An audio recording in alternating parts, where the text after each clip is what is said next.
Crickbuzz Centre Stage, Adam Collins and Damien Fleming. It was only a couple of hours ago I was with Harsha Bogle at the front of Old Trafford. Now we're in Birmingham. We've got some lovely building behind us and we're going to be at a lovely cricket ground. Harsha's plane just going home too. So make sure you note that, Adam.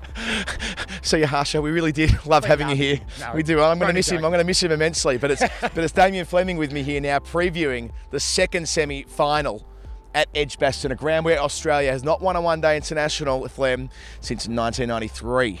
Not a ground they like. 1993? That's the last one-dayer. Wow, that sounds a long time ago now. All irrelevant. Once it starts tomorrow, it's all about the matchups and who actually...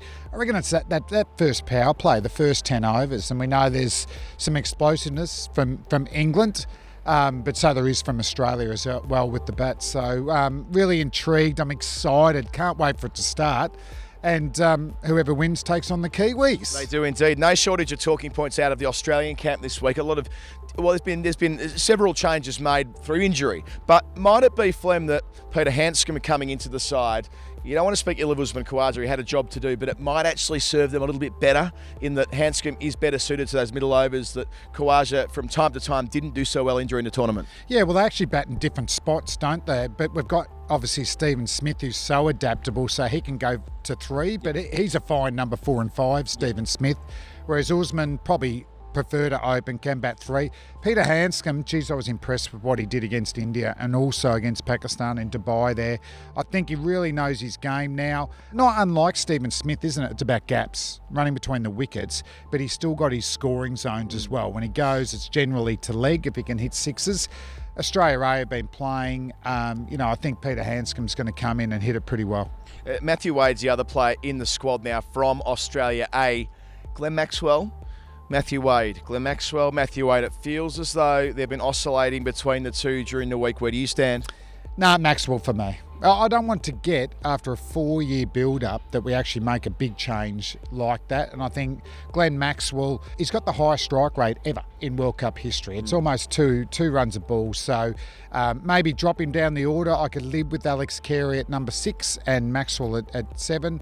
But if England do get off to a flyer and they do score that 350, if we have wickets in hand and Maxwell's to bat, can we get 100, 120 off the last 10? Well, we can if Maxwell gets going.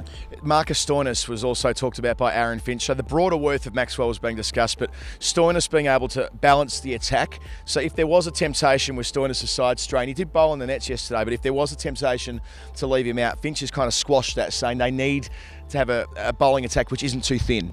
Just quickly back to Maxwell though, he's a three-dimensional player, isn't he? And I think his fielding's so important. And we saw with Marty Guptill today, the run out of Dhoni was so significant. And Maxwell's that type of fielder, isn't he? Marcus Stoinis, it's interesting, he's got 2 side strains, hasn't he? Might balance each other out, possibly. Which is unusual, which says to me, I don't think they're that serious. Because I reckon if you do the old grunter muscle, you're out for 4 weeks to 12 weeks there. The more worrying side is we want Stoinis to get runs and get going, isn't it? It's been in the 20s at a reasonable strike rate. So, but obviously Justin Langer likes him. He does back himself, doesn't he? He's almost made for finals, Marcus Stoinis, because he wants the attention. He'll thrive on that. So if they say he's fully fit, let him play, and no doubt Stoinis will back himself. You played a lot of cricket with Justin Langer, the Australian coach. He had them walking out on the grass of Edgbaston. I quite liked it. How did you see it? Yeah, not a big fan. Not a big fan. A bigger fan than drink bans like we did 20 years ago, Jeff Marsh, if you're listening or if you're watching.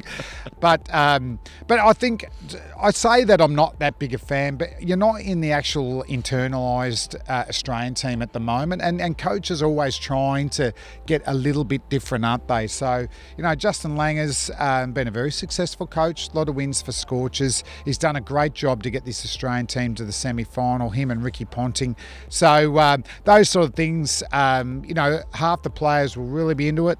The other half will say they're into it to make sure they don't get on the wrong side of the coach. But I do feel, even with the injuries, this Australian team's going one direction. They believe in each other So let's hope they can get it done tomorrow. From an England perspective, Owen Morgan saying he wants his side to embrace the moment, not to be carrying too much baggage of England sides past who haven't won an elimination game in this competition, of course, since 1992. The opposite is true for Australia. In closing, what is it about Australian sides, about getting to World Cup finals and winning World Cups? What sets them apart? Well, I think generally they back themselves, don't they? And they know in finals that you've got to show a fair bit of flair, haven't they? You've got to, when it's your turn to go, you've got to go there. England, for 3 years, they've been a dominant team. Jason Roy back in is very significant. Australians have got to get early wickets, break up Roy and Bairstow early. You knock over Roots, and I think we've got the pace attack to actually run through England there. If they bat first and score big, I didn't mind the chase against South Africa. We only missed by 10 runs. Teams are struggling to chase, and we almost got there. And that's without Finch and Smith failing. I can't see those two both failing tomorrow, so I'm going the Aussies. The other variables will be it's a hard and fast pitch, we're told, at Edgbaston. There might be a little bit of rain about, but let's not hope that we go into another reserve day. Let's hope we get the game done in one. 2 rainy days? What does that mean? 2 rainy days would mean that Australia would go through via default. Wouldn't that be a weird old way? No. Would be a weird old way to end the second semi-final. Adam Collins, Damien Fleming will be there at Edgbaston tomorrow for Crick Buzz Centre Stage. Can't wait.